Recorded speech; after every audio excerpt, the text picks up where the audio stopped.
क्या आप भी कभी शिकार हुए हैं बैंक्स की मिस सेलिंग का? आपको गलत जानकारी देकर बेचा गया है कोई फाइनेंशियल प्रोडक्ट या सर्विस।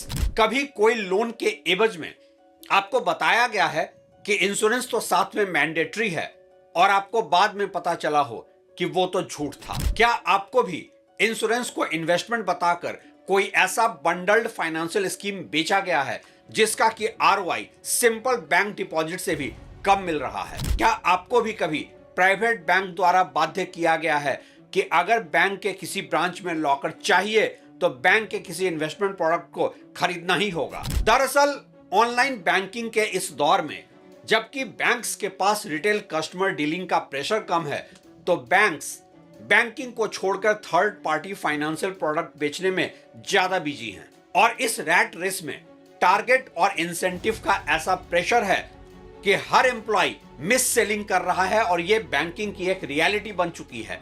एक ऐसी रियलिटी जो दरअसल एक फाइनेंशियल फ्रॉड से कम नहीं है। और देश का एक आम उपभोक्ता तो बस बैंक्स और फाइनेंशियल इंस्टीट्यूशन के इस ठगी का शिकार होता ही रहता है, कभी फाइनेंशियल नॉलेज की कमी से तो कभी बैंक पर अपने विश्वास की ज्यादती से। क्या है भी फाइनेंशियल मिस सेलिंग के खिलाफ कोई ऐसा उपभोक्ता कानून जो दे सके इंसाफ? क्यों अब तक बैंकिंग रेगुलेटर और फाइनेंस मिनिस्ट्री का नहीं गया ध्यान ऐसे फाइनेंशियल चीटिंग पर? लेकिन अब अगर रिजर्व बैंक ऑफ इंडिया की माने तो यह सब होने जा रहा है बंद।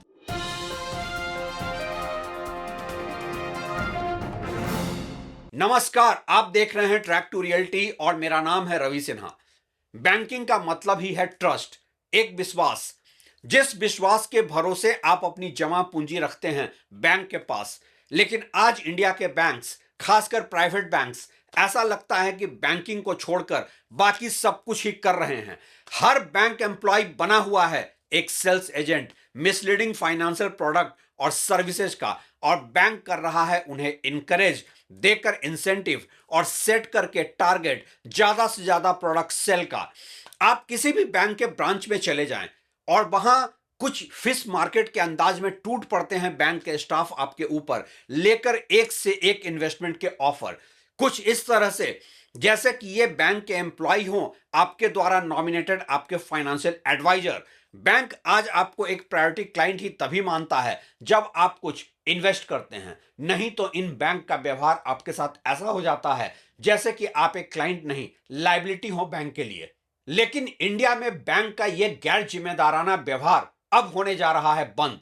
भारतीय रिजर्व बैंक आरबीआई ने बैंकों द्वारा थर्ड पार्टी प्रोडक्ट की भ्रामक बिक्री को रोकने के लिए इंसेंटिव बंद करने और सख्त ग्राहक सुरक्षा नियम, स्ट्रिक्ट कस्टमर प्रोटेक्शन नॉर्म्स लागू करने का प्रस्ताव रखा है। फाइनेंशियल प्रोडक्ट्स की भ्रामक बिक्री, मिस सेलिंग करने के मामले पर रोक लगाने के लिए आरबीआई ने सख्त रुख अपनाया है। बैंकिंग रेगुलेटर ने बीमा कंपनियों या म्यूचुअल फंडों जैसे थर्ड पार्टी के उत्पादों और सेवाओं को बेचने के लिए बैंक कर्मचारियों को मिलने वाली प्रोत्साहन राशि, इंसेंटिव पर रोक लगाने का प्रस्ताव किया है। आरबीआई ने कहा है कि बैंक को यह सुनिश्चित करना चाहिए कि ग्राहकों को आकर्षित करने के लिए यूजर इंटरफेस में कोई डार्क पैटर्न इस्तेमाल ना हो। क्या होता है फाइनेंशियल मार्केट में डार्क पैटर्न? डार्क पैटर्न ऐसे डिजाइन ट्रिक्स और चालाक तरीके होते हैं जिनसे कंपनियां या एप्स यूजर को गलत फैसले लेने के लिए मानसिक रूप से मजबूर करती हैं ताकि उन्हें ज्यादा पैसा मिले और ग्राहक को नुकसान हो। सीधे शब्दों में यह कि जब टेक्नोलॉजी से आपको बेवकूफ बनाकर खर्च करवाया जाए तो वो डार्क पैटर्न है। आरबीआई जारी विनियमित इकाइयों द्वारा वित्तीय उत्पादों और सेवाओं के विज्ञापन, मार्केटिंग और बिक्री के लिए संशोधित दिशा निर्देश के मसौदे में यह प्रस्ताव किया गया है कि कोई बैंक किसी भी थर्ड पार्टी के प्रोडक्ट की बिक्री को अपने किसी प्रोडक्ट के साथ जोड़कर नहीं करेगा। अगर बैंक अपने प्रोडक्ट को बेचने के लिए थर्ड पार्टी के प्रोडक्ट की खरीद पर निर्भर है तो ग्राहक को किसी दूसरी कंपनी से वही प्रोडक्ट खरीदने का विकल्प दिया जाना चाहिए। इंडिया में तो अक्सर ही कस्टमर बेवकूफ बन जाने के बाद ही रियलाइज कर पाते हैं कि बैंक ने उन्हें मिसलीड किया है। लेकिन अब अगर भ्रामक तरीके से बिक्री की बात साबित होती है तो बैंकों को पूरी रकम वापस करनी होगी और ऐसे प्रोडक्ट्स की बिक्री से होने वाले किसी भी नुकसान के लिए बैंक ग्राहकों को हर्जाना भी देंगे। बैंकिंग रेगुलेटर ने कहा है कि बैंक यह सुनिश्चित करेगा कि प्रोडक्ट्स और सर्विसेज की बिक्री के लिए व्यावसायिक इकाइयों के बीच प्रतिस्पर्धा की नीतियां और कार्य न तो गलत बिक्री के लिए प्रोत्साहित करेंगे और न ही एम्प्लॉइज या डायरेक्ट सेलिंग एजेंट को प्रोडक्ट या सर्विसेज की बिक्री पर जोर देने के लिए प्रोत्साहित करेंगे। प्रस्तावित नियम बैंकों के साथ साथ बीमा कंपनियों और म्यूचुअल फंड्स दोनों के लिए एक बड़ा झटका हो सकता है, क्योंकि वो अपने प्रोडक्ट के इजी डिस्ट्रीब्यूशन के लिए बैंकों पर बहुत ज्यादा निर्भर हैं। ऐसा इसलिए भी कि बैंक के पास परचेज पावर और नेटवर्थ वाले कस्टमर्स का रेडी डेटा भी है और बैंक के पास वॉक इन कस्टमर्स भी आते हैं। दूसरी ओर बैंकों को ऐसे प्रोडक्ट्स के डिस्ट्रीब्यूशन के लिए फीस मिलती है जो इजी मनी है और इसलिए भी बैंक इसे लो हैंगिंग फ्रूट की तरह से देखते हैं। पिछले साल नवंबर में वित्त मंत्री निर्मला सीतारमण ने देश के बैंकिंग तंत्र में लोगों का भरोसा बनाए रखने की जरूरत पर जोर दिया था और ऋणदाताओं से प्रोडक्ट की मिस सेलिंग पर रोक लगाने की अपील की थी। बैंकिंग रेगुलेटर ने भी कई बार यह कहा है कि बैंकों को अपनी मुख्य कारोबारी गतिविधियों पर ध्यान देना चाहिए। आरबीआई ने यह भी कहा है कि किसी भी बैंक को अपने या थर्ड पार्टी के किसी ग्राहक को ऋण सुविधा के जरिए उनकी स्पष्ट सहमति के बिना कोई प्रोडक्ट या सर्विस को खरीदने के लिए पैसे नहीं देने चाहिए। ग्राहक ऐसे किसी नियम एवं शर्तों की सर्टिफाइड कॉपी मिलने के 30 दिन के अंदर मिस सेलिंग के खिलाफ शिकायत दर्ज करा सकता है। अब नए नॉर्म्स के तहत आरबीआई चाहता है कि ऐसे किसी भी फाइनेंशियल प्रोडक्ट की सेलिंग के लिए कस्टमर का एक्सप्लिसिट कंसेंट अनिवार्य हो।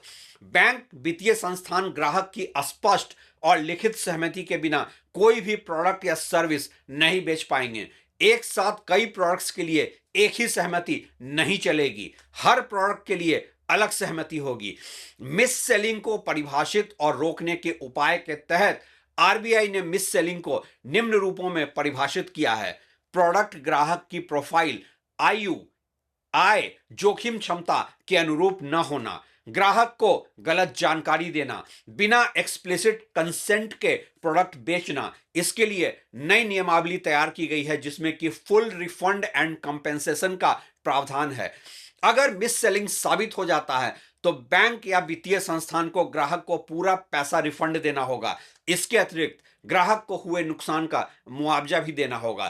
थर्ड पार्टी बंडलिंग पर पूरी तरह से पाबंदी की बात की गई है। बैंक अब अपने प्रोडक्ट के साथ अनिवार्य रूप से बीमा, म्यूचुअल फंड आदि जैसे थर्ड पार्टी प्रोडक्ट्स को जोड़कर नहीं बेच सकते हैं। अगर किसी थर्ड पार्टी के प्रोडक्ट को लिंक किया है तो ग्राहक को विकल्प से उसे कहीं और खरीदने का भी अधिकार मिलेगा। बैंक कर्मियों को इंसेंटिव पर रोक की बात कही गई है। बैंक कर्मियों को थर्ड पार्टी के प्रोडक्ट बेचने पर डायरेक्ट या इनडायरेक्ट रूप से कोई प्रोत्साहन, इंसेंटिव या कमीशन नहीं मिलेगा। इससे प्रमोशन ड्राइव और सेल्स टारगेट की वजह से होने वाली मिस सेलिंग पर रोक लगेगी। डार्क पैटर्न और डिजाइन प्रतिबंधित होगी। आरबीआई ने डिजिटल प्लेटफॉर्म्स पर डार्क पैटर्न जैसे कि force choice, false urgency, tricky UI design आदि की पूरी पाबंदी का प्रस्ताव रखा है ताकि ग्राहक अनचाहे निर्णय न ले। प्रोडक्ट की सुटेबिलिटी और फीडबैक का भी प्रावधान है, जहां कि बैंक ग्राहकों के लिए फीडबैक मैकेनिज्म सेट करेंगे और यह सुनिश्चित करेंगे कि प्रोडक्ट ग्राहक के लिए उपयुक्त है या नहीं। ग्राहकों को बेचने के बाद 30 दिनों के भीतर प्रतिक्रिया लेने का नियम प्रस्तावित है। ये ड्राफ्ट नियम 1 जुलाई 2026 से लागू होने की योजना पर हैं और अब इस पर सुझाव, फीडबैक आरबीआई 4 मार्च 2026 तक आम जनता से ले रहा है। कुल मिलाकर आरबीआई का उद्देश्य है कि ग्राहक को बिना समझाए या जोर जबरदस्ती गलत वित्तीय उत्पाद न बेचे जाएं और अगर ऐसा होता है तो बैंक उस पर जवाबदेह हों। बैंक्स द्वारा फाइनेंशियल प्रोडक्ट्स और सर्विसेज की मिस सेलिंग और अक्सर ही फोर्स्ड सेलिंग की प्रैक्टिस, और वो भी अर्जेंसी दिखाकर, इंडिया में काफी समय से चर्चा में थी। आरबीआई के पास ऐसी कई शिकायतें लंबित थी और कई मामलों में तो उपभोक्ता अदालतों ने भी इस पर नाराजगी जताते हुए आम उपभोक्ताओं के पक्ष में फैसला सुनाया था। इंश्योरेंस को इन्वेस्टमेंट बताकर बेचने की शिकायतें सबसे ज्यादा रही हैं, जिसमें कि रिटर्न एक एवरेज बैंक डिपॉजिट से भी कम ही मिलता है और इसलिए अब बैंकिंग रेगुलेटर ने इस पर एक ड्राफ्ट तैयार किया है जिससे कि बैंक अपने बेसिक बिजनेस से अलग हटकर टारगेट और इंसेंटिव ड्रिवन फाइनेंशियल प्रोडक्ट्स बेचने की रैट रेस में ना पड़ें और आम कंज्यूमर्स बैंकिंग के ट्रस्ट से मिसलीड ना हो। सवाल ये उठता है कि क्या 1 जुलाई के बाद वाकई ये सब बंद हो जाएगा या फिर ऐसे प्रपोजल्स बस कागजों तक ही सीमित रहेंगे? अभी के लिए तो फिलहाल यही उम्मीद की ही जा सकती है। हम अपनी नजर बनाए रखेंगे होने वाले बदलाव पर, या फिर नियमों को बाईपास करके होने वाले किसी नए फर्जीवाड़े पर। इस पर आगे और भी जानकारी और अपडेट के लिए आप बने रहें हमारे साथ। शुक्रिया।